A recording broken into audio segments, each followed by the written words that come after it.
This is what it feels like. ودي قناة ليزي اون ذا رود.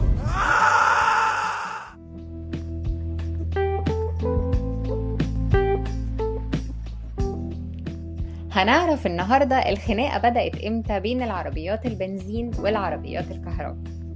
الحقيقة الخناقة شغالة من سنة 1886 لما كارل بنز اخترع العربية اللي بتمشي بالموتور في ألمانيا، والكيميائي ويليام موريسون اخترع العربية الكهرباء سنة 1890 في أمريكا.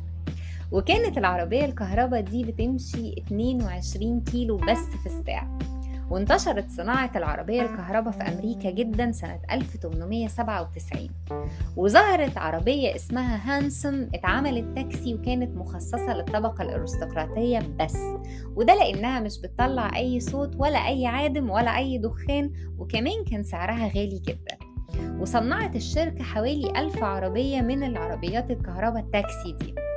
لكن في 1907 حصل حريق دمر 300 عربية منهم، وانهارت الشركة بسبب الخسارة دي وما قدرتش تقوم تاني على رجليها بسبب الوقت ده كان فيه انهيار اقتصادي عام. فالشركة فلست وما ظهرش أي حد مهتم خالص بموضوع تصنيع العربية الكهرباء بسبب ان تكلفتها كانت عالية قوي، كانت حوالي بتوصل ل $1750. وكمان كان في مشاكل في البطاريات. اختفت العربية الكهرباء في سنة 1920 علشان تحتل المشهد عربية البنزين بعد ما اتحد كارل بنز مع دايملر في ألمانيا وبدأوا يصنعوا العربيات المرسيدس. وانتشرت صناعة العربيات البنزين بشكل سريع جدا بسبب ان تكلفتها كانت حوالي $650، رخيصة جدا طبعا مقارنة بالعربيات الكهرباء. فما فيش أي أزمة اقتصادية قدرت تيجي وتقضي على العربيات البنزين بسبب إن هي رخيصة جدا. وبدأت صناعة العربيات البنزين دي تتطور بشكل سريع، وأخدت حوالي 100 براءة اختراع لحد دلوقتي. وبسبب اهتمام الشركات والدول بموضوع العربيات البنزين بدأ كمان يبقى فيه اهتمام بالبترول والصناعة بتاعته، وتعمل له بورصة عالمية، وكل العالم بدأ يفهم إيه هي أهمية البترول. لكن العربيات الكهرباء ما نسيتش الطار القديم ورجعت تاني من خلال تسلا، ورجعت كمان بقوة علشان تتفوق على عربيات البنزين في التكنولوجيا وتقضي تماما على البترول في العالم، لدرجة ان معظم الدول المصنعة للعربيات اتفقوا على ان هم يوقفوا بيع العربيات البنزين على سنة 2035.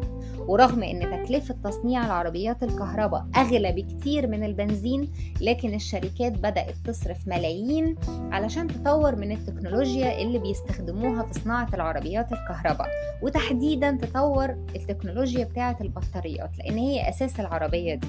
وعلى المدى القريب جدا هتتفوق العربية الكهرباء على البنزين في كل حاجة حتى في السعر، وده لأنها رغبة عالمية سياسيا واقتصاديا وبيئيا. وبعد 12 سنة بس هتكون العربيات الكهرباء هي النسبة الأكبر في شوارع العالم.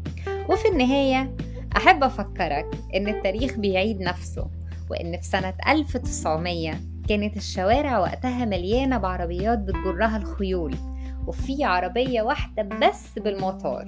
وفي 1913 يعني بعد 13 سنة بس نفس الشوارع دي بقت مليانة بعربيات بالموتور وعربية واحدة بس بتجرها الخيول. وفي الحلقة الجاية هتكلم عن إن إزاي هتنتهي اهتمام الدول بالبترول بعد انتشار العربية الكهرباء. فعلوا زر الجرس، اعملوا لايك، سبسكرايب عشان